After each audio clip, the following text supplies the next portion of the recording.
ইফতারিতে একবার টমেটো আর আলু দিয়ে এইভাবে চপ বানিয়ে দেখুন, ইফতারির প্লেট সঙ্গে সঙ্গে ফাঁকা হয়ে যাবে। আসসালামু আলাইকুম viewers, welcome back to my channel. আজকে তৈরি করে দেখাচ্ছি টমেটো আর আলু দিয়ে চপ। রেসিপিটি শুরু করতে প্রথমেই আমি এখানে দুটো টমেটো নিয়েছি। টমেটোগুলোকে আমি ভালো মতো ধুয়ে নিয়েছি। এখন টমেটোগুলোকে আমি কেটে নিব। ইফতারির আইটেমে যদি আপনি নতুন কোনো কিছু তৈরি করার চেষ্টা করে থাকেন তাহলে এই রেসিপিটা আপনার জন্য। তাই অনুরোধ রইল সম্পূর্ণ ভিডিওটি না টেনে দেখার জন্য। টমেটোগুলো আমার কাটা হয়ে গেছে। এখন আমি এখানে একটি আলুর পুর নিয়েছি। এই আলুর পুরটা আমি আগে থেকে সেদ্ধ করে নিয়ে পেঁয়াজ মরিচ ধনেপাতা দিয়ে ভালোভাবে মাখিয়ে রেডি করেছি।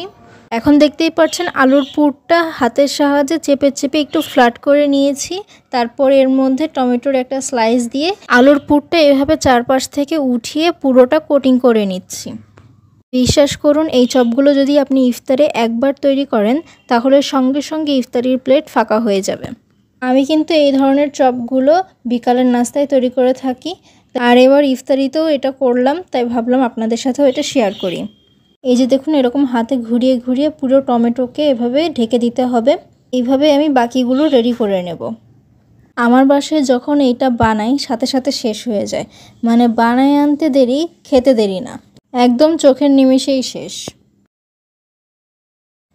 এখন আমার সমস্ত চপগুলো রেডি। এখন এগুলো আমি তেলে ভেজে নেব। চুলায় একটা প্যানে তেল দিয়ে দিয়েছি। তেলটা একটু গরম হয়ে এলে আমি এখানে এক এক করে সমস্ত চপগুলো দিয়ে দিচ্ছি। চপগুলো আমি বেসনে ডুবিয়ে তারপরে দিচ্ছি। চপগুলোর এক পাশ হয়ে গেছে, এখন এটা উল্টিয়ে পরের পাশটা ভেজে নিচ্ছি। এগুলোকে ভালোভাবে নেড়েচেড়ে উল্টে পাল্টে ভেজে নিতে হবে। এই পর্যায়ে চুলার আঁচটা মিডিয়াম থেকে লোতে রাখতে হবে। আমার চপগুলো ভাজা হয়ে গেছে। এখন এগুলো তেল ছাড়িয়ে নামিয়ে পরিবেশন করে নেব। হয়ে গেছে আমার মজাদার আলু দিয়ে টমেটোর চপ। দেখতেই পাচ্ছেন কতটা ক্রিস্পি হয়েছে। একটু কেটে আপনাদেরকে দেখিয়ে দিচ্ছি এর ভেতরটা। দেখেই কতটা লোভ লাগছে। ইফতারিতে ঝটপট নতুনত্ব কিছু আনতে চাইলে এর বিকল্প আর কিছুই হতে পারে না। তাই দেরি না করে আজই বাসায় এটা বানিয়ে ফেলুন।